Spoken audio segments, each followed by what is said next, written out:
Hey guys, how you doing? It's Shane. I'm back with a vinyl update. I hate showing that back wall, but I just kind of have to. So maybe I could cover side to side here.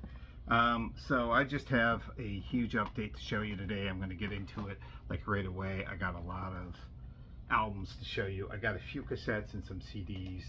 I'm going to just show them all together. I was shooting this before and it just turned out like shit. This is much better, so this should be better this time around. So let's get into it. 5 cassettes to show you, about 5 CDs and a shit ton of albums. So Dash Rip Rock, and the album is not of this world. This was $3 I spent on this off the Mammoth label. You guys probably remember the Mammoth label. If you bought alternative rock in the 90s, you remember Mammoth. New Orleans based, kind of sleazy sort of, I don't know how to describe these guys because it's punk fueled sort of sleazy Americana music. And Americana meaning kind of somewhat old style rock and roll, like rockabilly, but not quite that. And these guys played with Southern culture on the skids, so that should give you kind of an idea of what this might be comparable to, anyways. I like the sort of, it has a real kind of punk edge to it, which I really kind of enjoy with this band. And they named themselves after a character from Beverly Hillbillies, a character named Dash Rip Rock on the show. So pretty inventive, I guess. The next two, I think these are local people from either Bradenton, Sarasota, doing a sort of style of, like, I don't know what they would call it, like chill wave, vapor wave, something like that. But it's experimental electronic stuff, and I'm not familiar with those names all that much, so I'm probably wrong. But this is the band Armpit Termites, and I can't tell you, this was $6. I can't tell you what the fuck that means. I have no fucking clue what the fuck this even means. But I picked up their other cassette right here, which is the Termite tapes. So right here, and I listened to this one, which you can actually hear online, and I kind of liked it. It was really seduced by its sort of like very relaxing kind of nature, kind of quirky and electronic, sort of almost like video game kind of stuff, but merged a little bit with like hip hop and a few songs into experimental kind of stuff. Kind of, this sounds like anime soundtracks, video game soundtracks, plus a little of that chill wave kind of thing, but it also holding on to that sort of experimental edge too. I kind of like this Armpit Termites. I was given the guy who's in this project, I was given his name and number because he has a label, and Doug was like, you should call him, and he's like, but if you call him, you got to have the right pronoun. So I think the guy's getting surgery or something like that, or he said something like that, and I go, Doug, I'll just see what he wants to be called. I'm not gonna, you know.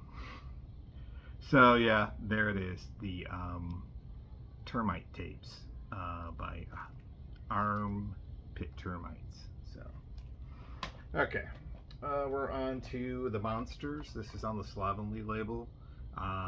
Swedish band merging noisy garage punk with kind of sleaze horror style, the heightened sleaze and horror aesthetic with a noise merged with the garage sort of punk makes this a little bit special to me, compared to other slovenly bands I've heard that just kind of stay in that noisy kind of garage punk. But this is kind of more horror fueled anyways. I don't know, and this is tit for tat anyways. If you just like good nasty trashy noisy garage punk, you're gonna like this. So and the name of the album, I believe, is I'm a Stranger to Me. It was the only song I heard and I really liked it, and on top of it was pretty catchy. And the last cassette, John Carpenter and Son and somebody else, Cody Carpenter and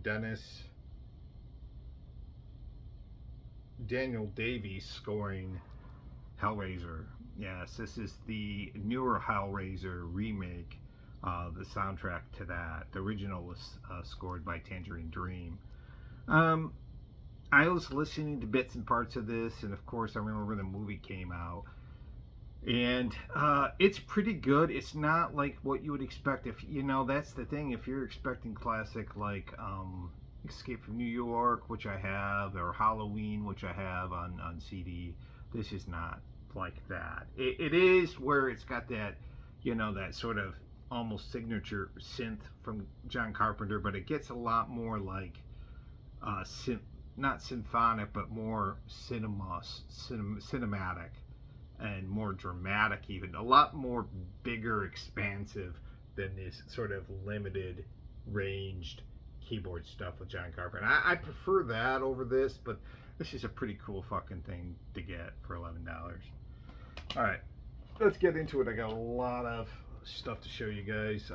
CDs, we're gonna try to go through these as quick as possible. I mean, as quick as I possibly can. Paid Vacation, Richard Marx. This is his fourth studio album, and somewhat of a lighter album after the darker Rush Street, which I would love to get on CD. Soft rock. Some of this is really kind of polished, maybe a little too much, but I still certainly kind of like it, I guess. The Way She Loves Me was like a hit. What was the other song on here that was like a big hit? Not Now and Forever. Yes, Now and Forever. The wedding song to end all wedding songs, Now and Forever. Kind of a timeless, schlocky, soft song. But there's some rockers on here. Nothing to Hide is good. What You Want is good. There's definitely some fucking like rockers on here. This album kind of reminds me of somebody that's sort of like, I don't know, like in domestic bliss and happy with where he's at in his life. And so like I feel like this is an album of gratitude and joy, sort of, and so if you're down with that, you'll like this. Richard Marx, Barry Adamson, the exact opposite, Moss Side Story. This came out, what, 1998? 1998 off the Mute label. This is a fucking batshit, fucking strange.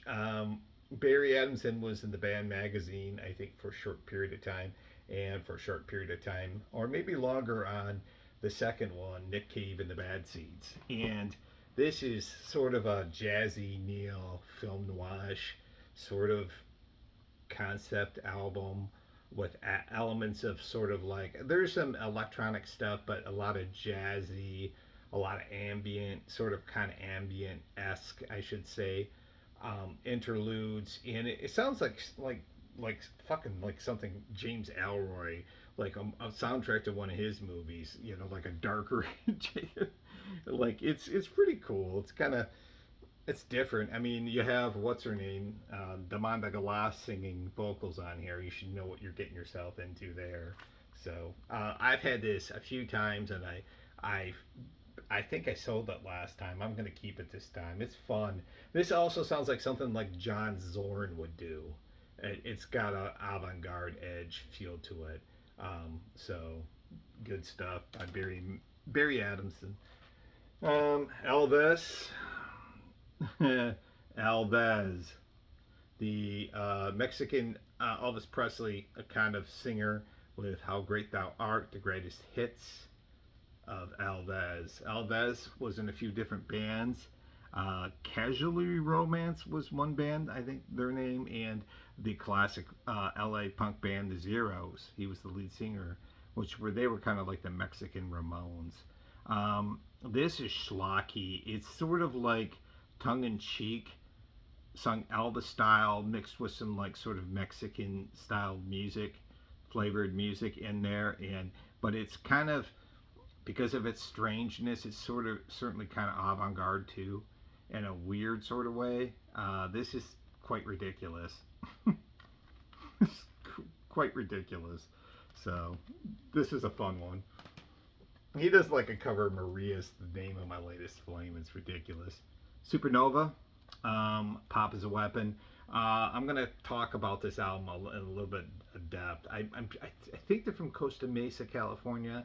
If not, but they're from California. Band that came out in the '90s.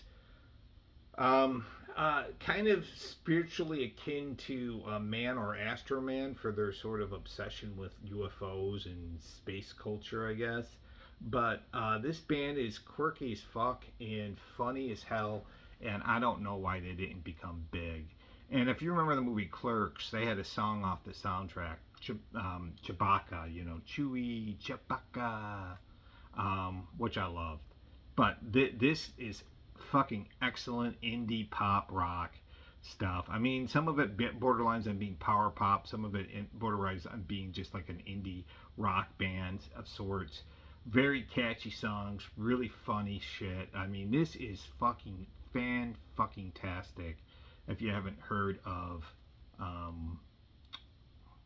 Supernova, give this a chance. I think this is a much better version of like Weezer, in my opinion. Much better, much funnier. I mean, I like Weezer, but I think I always thought the thing though with Weezer was like lyrically, I just I mean, and I think Weezer's a good songwriter. Don't get me wrong, but I just never really like. I thought that was like the weakness in that band was the songwriting wasn't quite as good as it could have been. I think, and that's just me. So don't attack me too much for that. Oh, you can attack me all you want. I don't really care. Leave a comment if you don't agree. Um, Hesitation Marks. I just picked this up yesterday. Nine Inch Nails. Uh, Wonderful record by this group. I don't really need to go into detail if you know Nine Inch Nails. This is their 8th studio album and the first in a while. They like to take breaks. I think their first, God, well, I forget what their previous album was, but it was their first album in a while. And this is kind of an interesting record. I think Adrian Belew is on this record. Some art rock guys are on here. And even Lindsey Buckingham plays on this record. And yes, it's still got electronic industrial elements to it, but it's also almost like a rock record, an art rock record too, of sorts. It's very strange, and he's kind of mad on this record, but how mad can it be? You know, like so his anger's sort of dissipating a little bit. Maybe it's not. I don't know. I mean, he's got songs like Came Back Haunted and Find My Way and Disappointed. So he can't be completely cured of his anger, right? With those kind of song titles. Probably the most derisive song by Nine Inch Nails that I've heard is on here. A song called Everything, which is absolutely fucking catchy and fun. But if you're a Nine Inch Nails fan, man, you sure don't want to fucking hear that from fucking Trent Reznor. So this... you know, you're like, what the fuck? I want you to talk about how angry you are, because I can relate to that. I don't want you talking about how happy you are, or how sunny you feel. Come on, Trent. Get off the fucking shit. But yeah, this is really good. I collect Nine Inch Nails stuff, especially stuff I don't see around a lot. Like I just picked up the Fragile not that long ago. I'm looking to get With Teeth. I'm looking to get the whole collection on vinyl. But yeah, 2013 release and a hell of a good record by him. I know probably not everyone's favorite record, but it really is worth a repeated listen to this, or a re-listen to this. I haven't listened to this in a while. I actually quite like it. Onto the albums, 2 I got for free. This is Kansas's own House of Leaves, progressive rock. I thought this might be mired into like sort of a I thought this might be mired in a sort of like I don't know what I was gonna say. Like sort of like a progressive metal thing, but it's more like fucking just progressive rock than progressive metal, you know.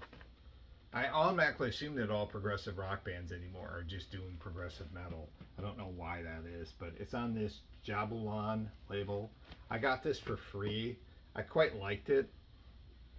I thought it was pretty good. New prog rock. Songs like Strange Artifacts, Larks of Conquest. That's a goddamn progressive rock song.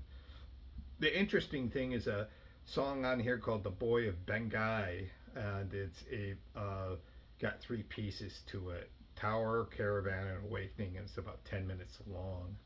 Um, yeah, it's about a boy who has two heads. So it's a concept song about a boy with two heads. This is limited to the 500 copies. It's a promo, and it's their first album that came out this year. So it's brand spanking new. I think it was released just in March of this year on the Javelin label. So I took it. I'm like, free? Free means I'll take it. And the same with this one. And this one, I'm not. This one I kind of like too. I don't know if I'll keep these, but this is Shores of the Tundra. Iowa band. Kind of interesting way it's packaged here, but band from Iowa. He gave this to me too. I thought this kind of reminded me of this band was sludgy, with some industrial kind of elements to it, maybe. At least the song I heard. I don't think they are really industrial, but I was thinking God, like Godflesh or Fear Factory. But I think they're a little bit more on the sludgier part of that and less industrial, and have maybe just songs with industrial elements in it. Um, Pretty cool. Yeah, it was good. It was good, you know. But they sound pissed off too. So Shores of the Tundra, and the album is called Heart of the Beckoning. Sorry, 2019 release off of Semester Credentials Records. So those were free. Doug just had them. He goes, "You can have these if you want them." And I said, "I'll take any free records. I'll listen to it, and then if I don't like it, I could always get rid of it. It's not a big deal."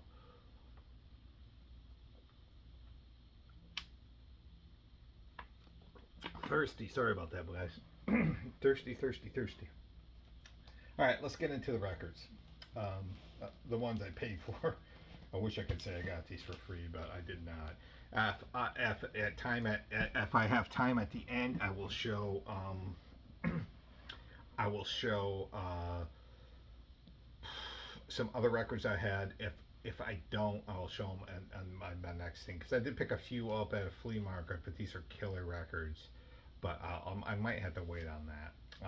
I only have two $3 records and one $6 record before we get into more of a higher end stuff. And of course, this is before I forget. This is my record store day haul. If I didn't say that earlier, it is. But this is Soul Time Jackie Wilson. I don't see a lot of his studio albums. 1965 release off the Brunswick label. You see right there. I just don't see a lot of Jackie Wilson solo albums. I have a greatest hits compilation, which I'm kind of happy with. I'm not looking to buy all his records or anything, but this was too good to pass up for $3 to get a Jackie Wilson album, a studio album of his. It's too good to pass up for me. It's like, I'm not going to be looking for any more or trying to buy any more of his records. But this is an artist who I sort of had a greatest hits by him, listened to it and hated it, and gave it away basically, or sold at a record show. And then I listened to it again. I bought the greatest hits again years later and listened to it on vinyl and loved it. And man, this guy puts on a motherfucking clinic, a singing clinic on this album, especially the song Danny Boy. His cover of Danny Boy is like jazzy, and he pulls out all kinds of notes and shows just how crazy good his range really is. I mean, he's really one of the most gifted of the soul singers. Like, he can do stuff with his voice that Sam Cooke cannot do. And I love Sam Cooke, but like, he can do stuff with his voice that I don't think Marvin Gaye can do. Like, he has got crazy range in his voice. And I never really gave him a lot of credit because I was kind of more like, but this is fantastic. This is a great soul record for the mid 60s. It's got like, it's mostly soul. Some of it sounds like Otis Redding or Wilson Pickett with their arrangement, songs like Soul Time. But some of it's jazzy, like I said, Danny Boy, and then the opening track on here, Big Pity in the Naked City's got a little bit of a jazzy feel to it. This is absolutely fucking amazing. Amazing. One of the better soul records I've heard from the 60s. I listened to this last night. I put it on and I was shocked. I was like totally shocked by it. I'm like, like, this is so fucking good. So Jackie Wilson, Soul Time, $3 for that. I can't beat that. And here's another one that is a really good record. My $3 records, I'll show you, sometimes are just hit or miss, but this one is absolutely fucking fantastic. This is Cliff Richard's We Don't Talk Anymore. It also goes by Rock and Roll Juvenile. And this is a fucking wonderful record by Cliff Richards. I know what you guys are thinking. I'm dreaming of me and you, like soft rock, Cliff Richards. But this is a great record that kind of combines like his roots in the, like that 60s rock and roll that he's in, with songs like Rock and Roll Juvenile and Doing Fine and Monday Through Friday. And then like some like kind of like new wave-ish stuff, like the hit We Don't Talk Anymore has got synths in it, kind of soft rockish. And Hot Shot is another good rocker on here. What's that one song? Sci-Fi. The song Sci-Fi is absolutely wonderful. And another great track on here too, kind of a new wave track on here, new wave / rock track, is called Carrie, which was his follow-up single to We Don't Talk Anymore. Man, this is a really good fucking record by him. I'm I kind of been looking for this record because I heard it was really fucking good, and it is super fucking good by him. So this is another shocker, solid $3 record by him. Yeah, like I said, he's combining his old roots into like, some of it's soft rock. I'm not going to say it's not, but like kind of classic rock and roll, kind of merging a little bit with new wave, and of course his pattern sort of soft rock sound too. I'm not going to say it's completely devoid of soft rock, because obviously it's got some soft rock singles on it. The Black Hole soundtrack. Yes, this is the original motion picture soundtrack to The Black Hole. This was $6.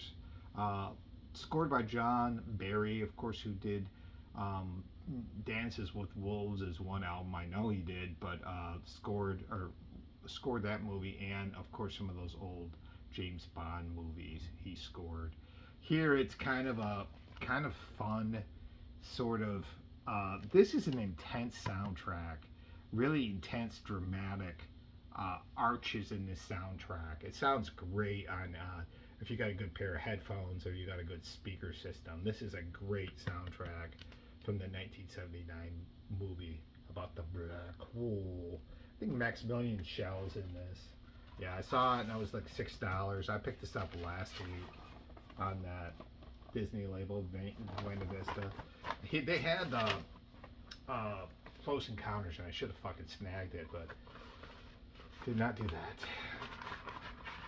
So, all right.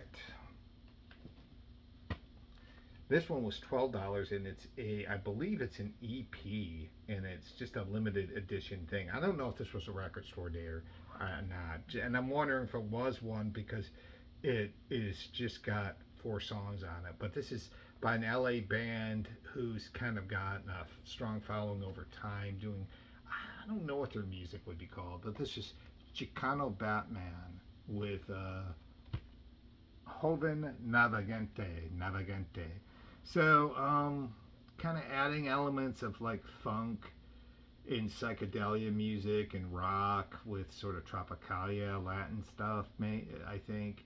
I'm not like 100% like sure what their sound's supposed to be completely, but I definitely heard psychedelic stuff. I definitely heard Latin fueled kind of stuff in this, and I think they mess around, like I said, with tropicalia stuff too. But the song La Tigresa is pretty good on here, and Joven Navegante is a beautiful song on here. It sounds really good too, like just oral, just with your ears, it just sounds really really great.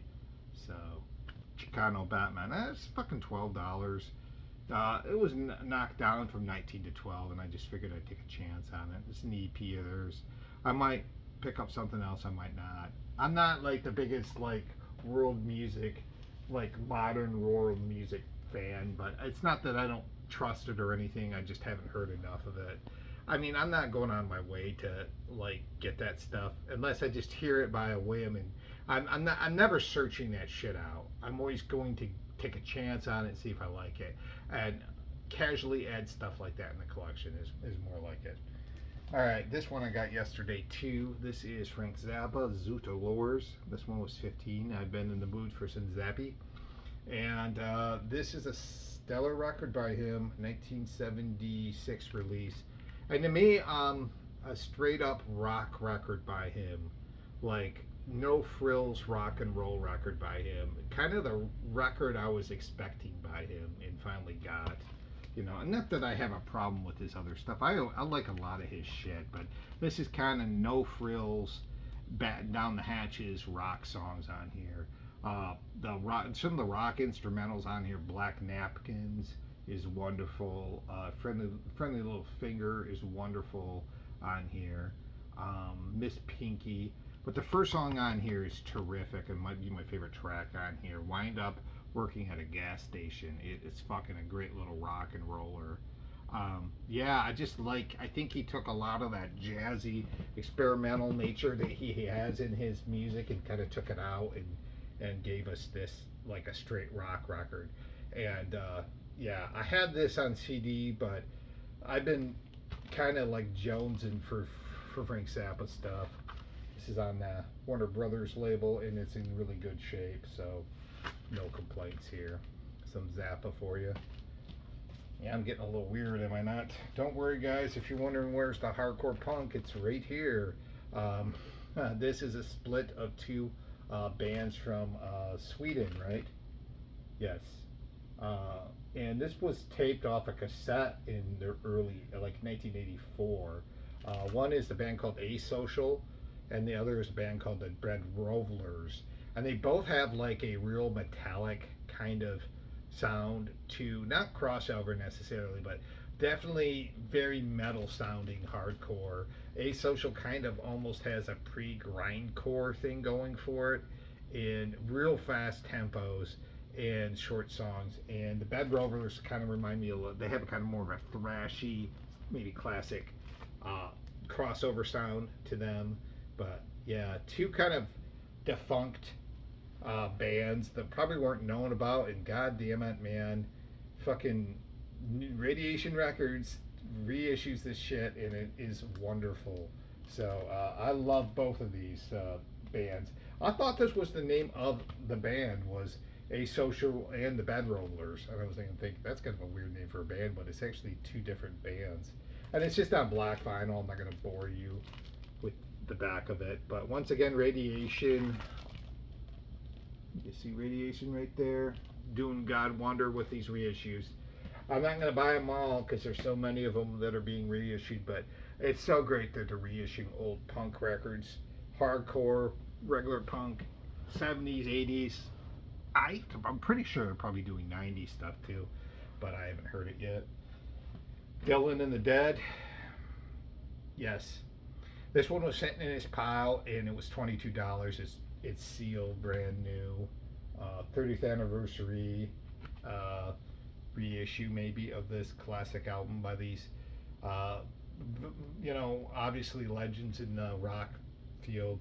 So this is the thing about this record. It is poorly reviewed and is hated by all, it seems like. But I really kind of like this because this takes sort of like what he was doing with the band, and he was mutating his songs to an extent, or are sharpening them up with some anger and just vitriol, especially when you think of the classic Newport show when he went electric. And there's something about like that I love, but there's something about the way he works with the Grateful Dead and makes the songs more I won't say elegant, but definitely more. And I strangely say this as kind of just a subtle, just or maybe not a completely accurate description, but he makes it almost seem more poetic in this.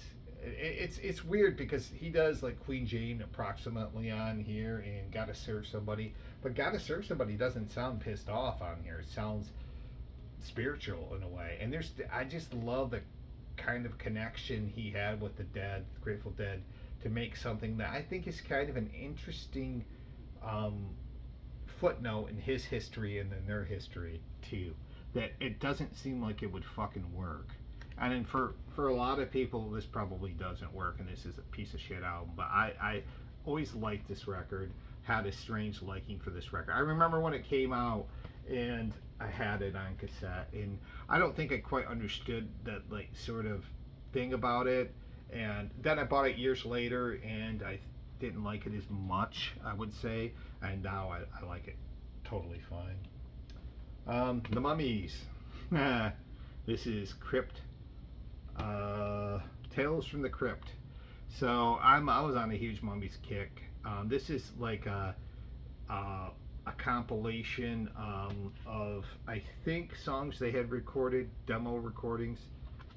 It's not a studio album. They only made one. It's just a band that told Sub Pop to go fuck themselves. Sub Pop was interested in them, but this is I think just like demo recordings of one of the greatest fucking bands of their time, in my opinion. The Mummies. They were fantastic.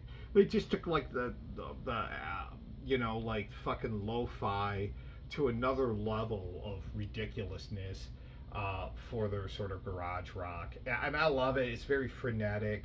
It has a punk sort of fuck you-ness to it, but it's definitely not punk. It's definitely loud and almost indigestible fucking garage rock.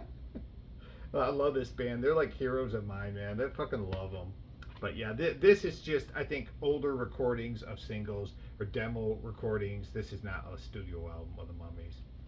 And yeah, so Tales from the Crypt. I just need to get that studio album by them, and I'll be fine. I want to say I think this is their second or third album, and I've showed that album before by this group, and I'm a champion of this band completely. This is The Locust with Plague Soundscapes. I want to say I think this is the second album or third album they made, or maybe first album. I don't know. It's very early on in their career, and this is another band like the Mummies that just was like toying with record companies. They did not want to be on Epitaph's label, so they told Brent Gurewitz or whoever owned Anti. I think it's Brent Gurewitz or one of those bad religion guys that they wanted to be on Anti with X, like the Staple Singers and Tom Waits and the incredibly insane Locust. And this is much. I think New Erections was the last album I had by these guys, which I really enjoyed, but this is on another level of a crazy frenetic grindcore with mathy weird time signatures and kind of indie rock, indie punk rebellion to the, I don't know. I mean, I wouldn't consider these guys a total grindcore band, but because the songs are really fucking short and because it's very frenetic, I suppose it will be under that. But this doesn't sound like, to me, it doesn't sound like Napalm Death or, you know, that earlier grindcore stuff. It kind of reminds me of bands like Mr. Bungle and fucking Brainiac, mixed with some of that, maybe like from enslavement era of Napalm Death, a little bit, but not completely. So this band is great, and they're defunct now because their drummer died. But the Locusts were great. Once dubbed as the most annoying band in the world, or the most annoying band in California. So well, I don't know who dubbed them that, but as soon as I heard that they were called the most annoying, I was like, if they were called the worst, I would be interested. But the most annoying, I'm like, yep, I'm on board. So good stuff there. I'm reading the autobiography by the lead singer and the history of this band, so that's what got me to buy this. Got it by Voices with B1000. Never thought I'd have a Guided by Voices on vinyl. It's been so wonderful the last few years to finally start picking up albums I never thought were possible to get on vinyl. And I've gotten like the Dead Can't Dance stuff. Like I never thought I was gonna find that on vinyl, or Cockatoo Twins. Now I've gotten most of their earlier eras output stuff on vinyl. Like it's just been a great few years for collecting stuff that I mean, I always collect metal and punk are kind of my bread and butter, but like it's been expanding because I've been able to find stuff like this. And you guys know Guided by Voices.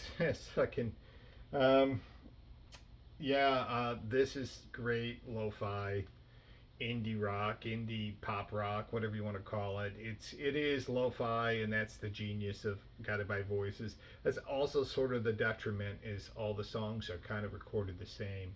But I like the spirit of Bob Pollard and his beer buddies getting together and creating some lo-fi magic. I just love the idea of these like Ohioans getting together and putting some down and smoking some joints and putting some music on it. There's something about that I just find really fucking fun and kind of silly, but and that's probably how some of the recording sessions actually kind of went. Songs on here,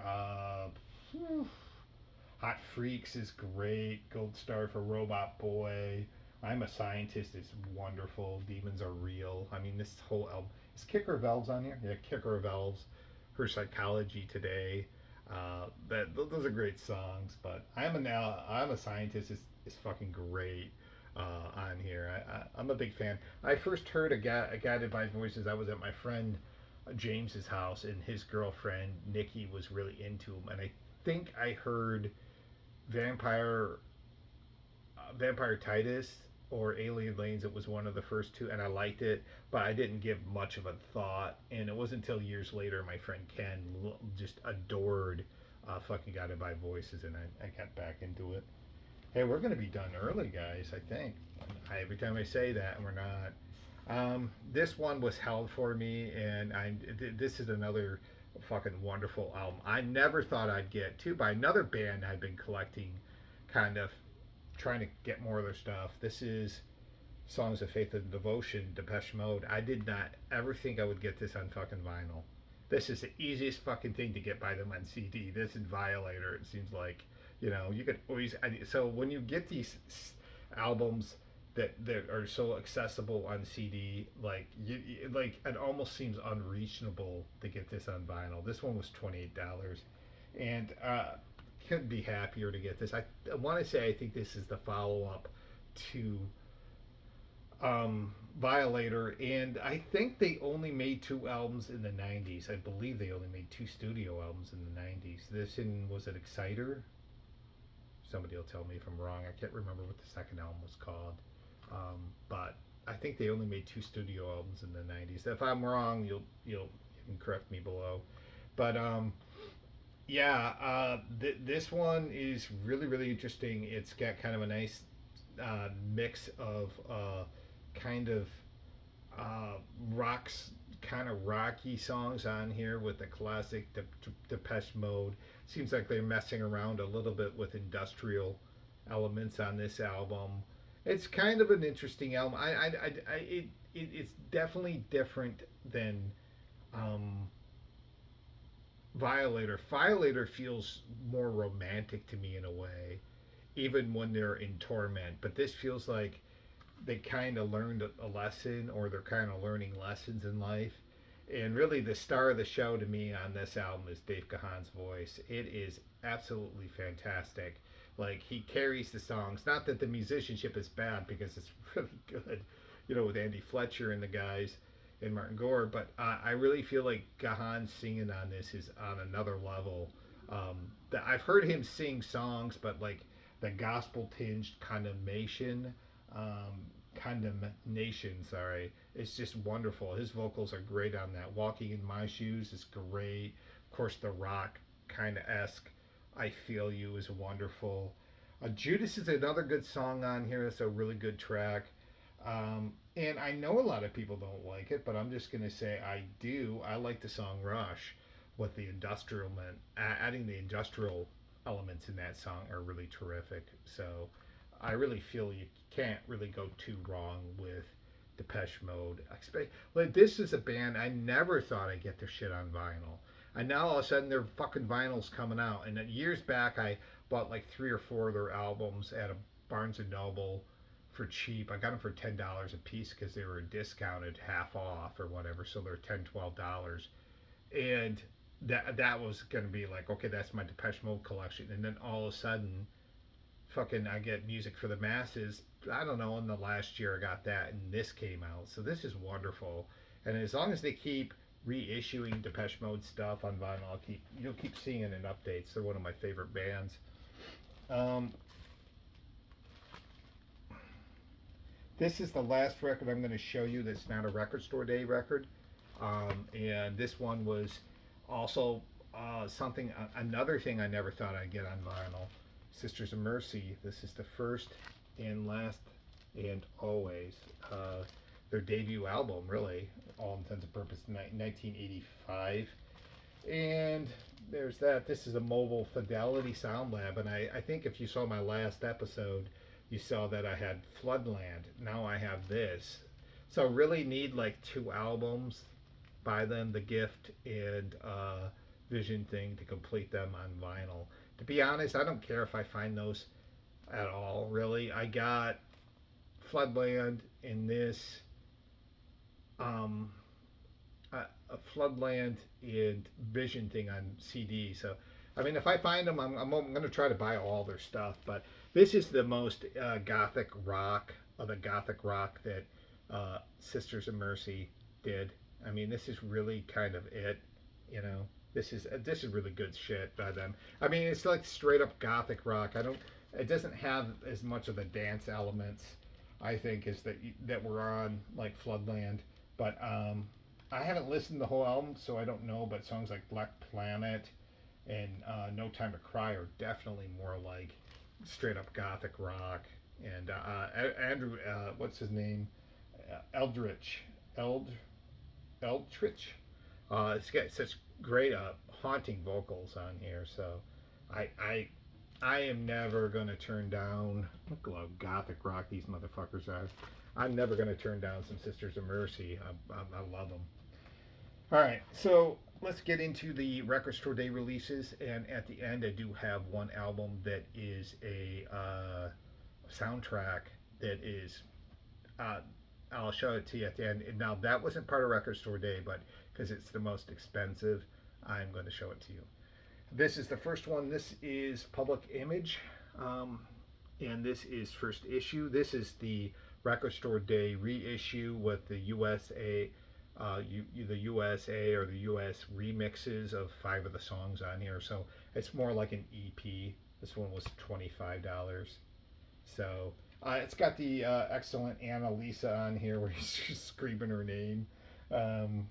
Theme is cool. Public Image, Low Life, Attack, Swan Lake. I guess there's 6 songs on here. So almost an album. For Public Image, that's almost an album. So yeah, remakes of their debut album, which I got to be honest, I've never really liked Public Image that much. And I wasn't never really listened to him that much. And after listening to some of this yesterday, I was floored by how good it was. It's like, wow, these guys are really good. I don't know why I haven't given them much of a chance. So they're definitely going to be on my radar to pick up other albums by him for sure. This one is really interesting, and I was listening to some of it, and I don't know what to think of this completely, but this is Record Store Day release of the Jidnism Family. So I love the cover of this and the back, and then the story about this being like sort of like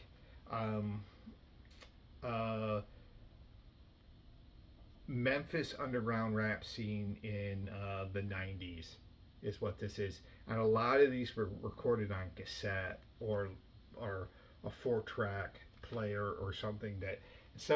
What you have here is like gangster rap, mostly about songs in the city. And of course Memphis is a tough ass city, so There's going to be a lot of songs about the crib and the ghetto and gang banging and all that shit.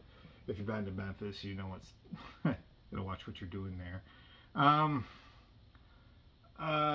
yeah, I was listening to a few songs in here, and this has got elements too. I think of like horrorcore, kind of like creepy horror music, kind of related stuff in here. At least some of the songs I heard, like Silent Night, um, and what was the other one I heard? Skinny but shiny. Was it Skinny but Dangerous? It's got kind of an eeriness to it. But yeah, this is gangster rap and just done really on the lo-fi, and I really enjoyed this. There I go saying really again. I say that a lot. I enjoyed this. Not exactly my type of thing. I really took a chance on this one. This one was $27, $28, $28. Yeah.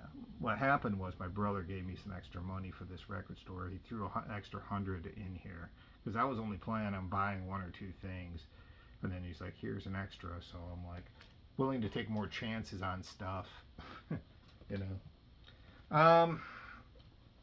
We're getting closer, guys. Terrorizer World Downfall. This is another record store day release. I don't need to keep saying that because I said the rest of these albums are record store day releases. This is a fucking great grindcore album. I was listening to this yesterday and I was really tickled to hear some of this shit. It's so good. Oh god. Oscar Garcia on vocals, fucking great vocalist. Jesse Pintado, who went on to play in Napalm Death. Pete Defeat, David Vincent on bass guitar. Pete Defeat, who passed away, rest in peace, Pete Defeat, but terrific drummer who was in a lot of different death metal bands. But yeah, this is their one-off album, I believe. I think they only made one album, at least with this lineup, and it's an absolute grindcore classic. This was released originally in, what, 1989? I think so. I think this is 1989. This is brutal, fast, like, you know, kind of like taking, like, and it's kind of, I don't know if it's almost like death metal too, you know what I mean? It's definitely hear the blast beats in there and stuff like that, but it's a little bit of both things, you know. And I should know who, like, all these guys, like who Pete Defeat played with, but to be honest with you, I forget. And everyone could tell me who else he played with because I forget. So, but yeah, a classic grindcore album from the, but I think late 80s, guys. I'm pretty sure it's late 80s.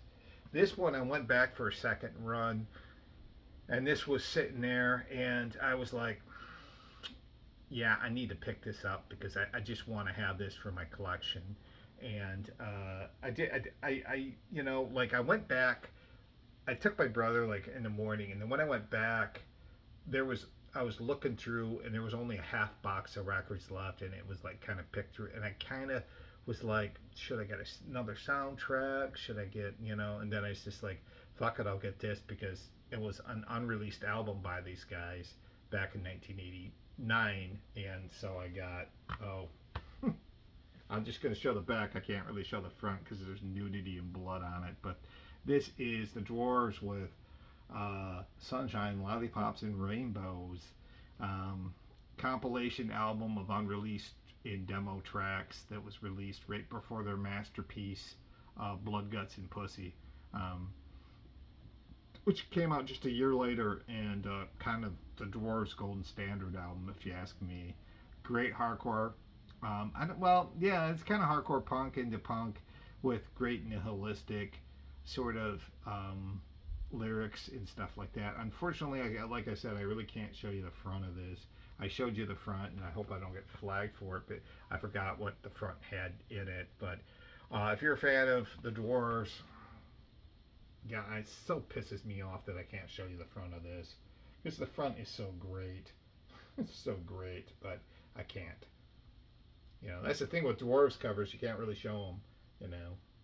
I've kind of gotten to the point where, like, I don't agree with YouTube's tactics you know, and there's sort of censorship on stuff. But I like doing the videos, so I'll put up with it. I don't agree with it. I think it's stupid. I think these guys are take it too far. That's like it's censorship in a way, and I'm kind of against censorship.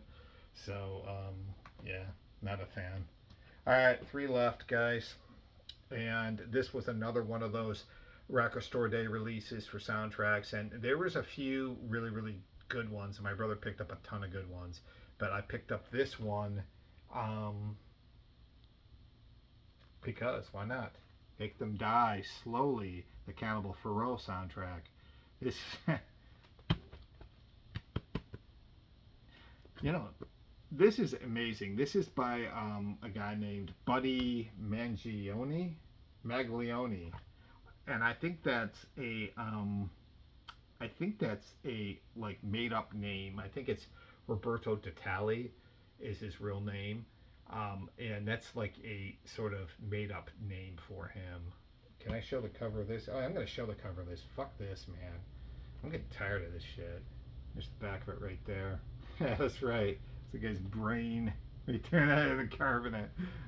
This movie's nasty as fuck. Cannibal movie with the famous penis chopping scene. You have to see to believe. But the soundtrack is like kind of a mixture of some of the great sort of Italian progressiveness with Goblin and sort of fucking like cheesy Italian disco and funk and the cheesy stuff I like just as much as like when they're getting moody and more ominous and more kind of progressive rockish.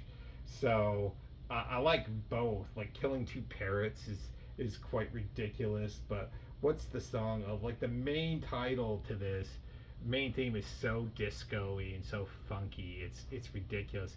So that's kind of what this album it kind of goes back to forth, and I'm really tickled to get this on fucking vinyl. This was released by Grindhouse Releasing. So you know, like I paid 35 for this, so that's probably about the right price for this, to be honest. But the fact that Record Store Day is reissuing these horror soundtracks is cool. My brother got a bunch of these. The other Hell, Goblin. What was the other ones he picked up? Though Serpent in the Rainbow soundtrack. I think Neverending Story. He didn't get that one, but I think that was another one. He got this too. So he definitely picked up some good shit. So yeah, cool soundtrack. I'll be fucking damn. We're gonna probably get under. We're gonna probably get under fucking an hour today. Unbelievable. And this was the one I asked Doug to order from Jerk Dog Records. I asked, I said, Doug, can you order this one? And if it's there, it's there. And if it's not, it's not. But I'm going to take a chance on it. And he goes, I'll order it for you, Shay, no problem. It's a shudder to think with Pony Express record. This is the kind of one I wanted. The three records I wanted were the Alone remixes by The Cure, but that was not going to happen. Those were gone when I got there. And they had a picture disc of what's the fucking record? Head on the floor, head on the floor, and I was like, I don't want that. I have it on vinyl. And I have an old pressing of it, so I don't need that. And DSI's Once Upon a Cross, and that was gone. And then this were the three ones I wanted. So I got one out of three, but I feel like I did pretty good with the Dwarves, Terrorizer, and stuff. I feel like I did pretty good. And this is just really fucking cool to have. I want to say this is a DC-based band doing really challenging music, and I'm telling you, this is fucking challenging. I mean, if you've heard Shudder to Think, you kind of know they are such an enigmatic band in a way, but they're doing some challenging sort of indie rock, weird time math signatures, kind of on the harder edge sometimes, kind of metallic, but it's not metal. Kind of almost hard driving post punk, but they're not really post punk. They're an indie rock band, is what they are, but they definitely are mathy, and the lead singer, his voice is crazy, and it can kind of get maybe for some people a little annoying, but I think it kind of adds to the brilliance of this band that his voice can do certain things. Like he's got crazy range in his voice, Like I remember having this on cassette back in the day. I bought this at a record store in Big Rapids, and I just had heard about Shudder the Thing. I heard people talking about this band, and never really listening to them really until until getting that cassette and then listening to it. And I like that first song on here, "Hit Liquor Number One," with the really weird offbeat guitars. And I remember liking this and just always having a soft spot for this, and not really liking the other stuff that Shudder to Think did, which isn't really. I don't know if that's so much the case, but I've bought another Shudder to Think stuff, and I haven't liked it as much as this. So there's probably some other albums I haven't heard that I will like as much, but it's college rock from the '90s, done very, very ambitiously done. One of the better, in my opinion, indie rock records of the '90s, or college rock records of the '90s. It's really good. It was on the Epic label. Shudder to Think we're on that. All right, one more to show you guys, and then that's it for me. And this one is a soundtrack, and this one is not a Record Store Day release. The Shudder to Think was the last Record Store Day release I got.